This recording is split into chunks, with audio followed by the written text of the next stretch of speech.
جهود حثيثة تسعى إليها الجمعية الدينية لمسجد الرحمة ببلدية تال إفاس بسطيف في تشييد مسجد جديد وسط قرية برج بني عبد الله، وذلك بفضل إمكانياتهم البسيطة والمساهمات المالية التي تم جمعها من طرف السكان من المحسنين، وكذا مساعدات أخرى مثل مواد البناء الحديد، الإسمنت، الحصى. سكان قرية برج بن عبد الله ثمنوا هذا المجهود وعبروا عن فرحتهم لتقدم أشغال بناء مسجد أو هذا المشروع الكبير.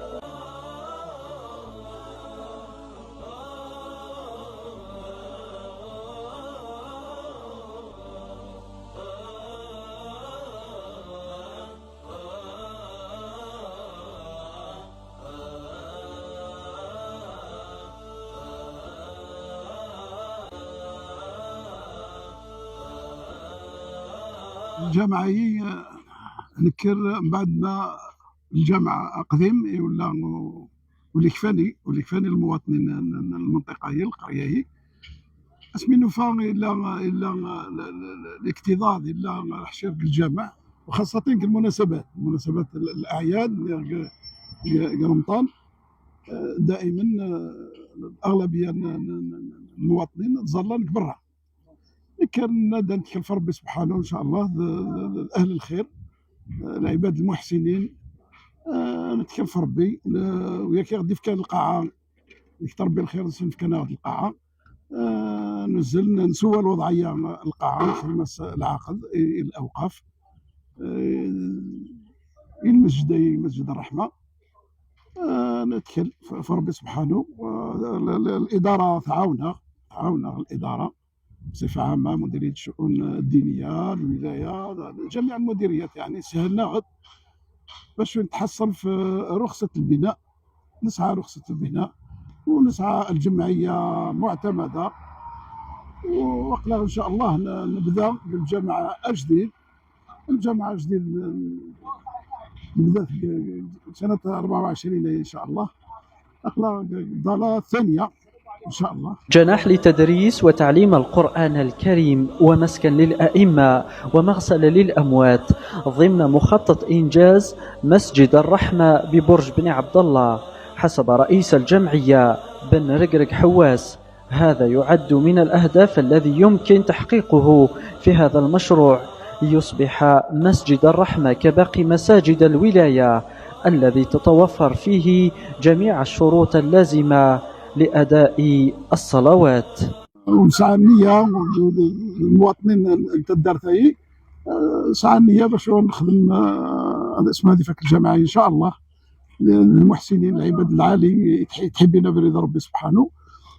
نبنوا مدرسة قرآنية، ثلاث السكنات الأئمة، خاطر السكن إلا مسعى الجامعة يقدم رايحة تنهدم، ذاك الجمعية جديد نقرر باسم الجمعية باش نخدم المغسلة، يعني أني دار سيريد الموثى. واش يعني مشى المغسلة يا الحاج؟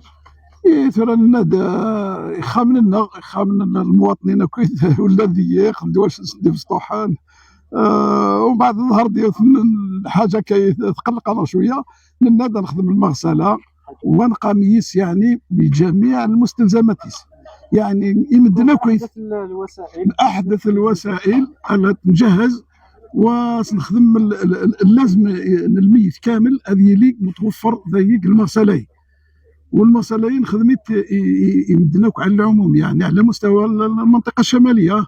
اي واحد اي مواطن هذه في الجامعه الدين، هذه في المغسلات الدين، يا الامبيلونس يا الفورغون يا كاميون واش يديو الميكيس، هذه قميص الا من في السيردن يعني سواء درجازنا طمطوط تسير طمطوط رجاز لا رجازن الا مطوعين باش هو السير الميت والكفانيس داي الادوات لازم كامل متوفر ان شاء الله داي المغسله. الجامعه يلزم مزيان نخدم جامعه القران اتفاق مع كويس رضا مع كويس نستر خيرهم وكل حنا ونبي شرف الدين بارك الله ويرضيهم ونرجع من شيء يعني نخدم كالجامعة يوفق ربي يعاوننا السيكتور خير يعاونون، الشعب الجزائري يعاونون، والحمد لله يا رب العالمين. بالنسبه لهذا المشروع هذا هو مشروع مسجد لقرية برج بن عبد الله، مسجد الرحمة. أولا وقبل كل شيء نشكر جميع الناس المساهمين في هذا المشروع، كذا السلطات المحلية على رأسها السيد الوالي اللي مضان رخصة البناء، نشكروه جزيل الشكر، كذا مديرية شؤون دينية على رأسهم مدير شؤون دينية، بدون أن ننسى ذكر السيد المعتمد الدائرة شيخنا العيد بن شدار، كذلك لا ننسى المجهود الذي بذله في ذلك. اليوم في هذا المسجد بإذن الله رب العالمين خصصنا له جناح لغسل الأموات بإذن الله رب العالمين. هذا هو المشروع نتاعنا اللي بغينا نجسدوه في هذا المسجد. أشكر الرئيس البلدي السابق برقراق الحواس اللي قام بمشروع المسجد، وشكرا.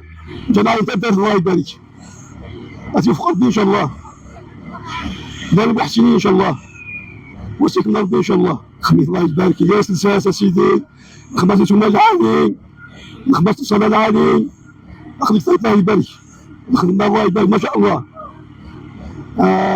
دار المحسنين، العباد العالي، كل حد شي يتوي خير وبركه، الله يبارك ان شاء الله. الله يبارك، يعني ساهم من داكويت، عاون من داكويت، صحابين طرونسبور، صحابين لي بارك ثاني، اسني بارك ربي كويت ان شاء الله، ولا خام ربي كان ويدي ساهم، يعني ليس على الاجر عند ربي سبحانه. يقول المولى عز وجل: وما تنفق من خير فلأنفسكم وما تنفقون إلا ابتغاء وجه الله. ليبقى مسجد الرحمة بقرية برج بن عبد الله بحاجة إلى مساهمات ومساعدات المحسنين من أجل استكمال ما تبقى منه من أشغال، حتى يكون قبلة للمصلين، والله لا يضيع أجر المحسنين.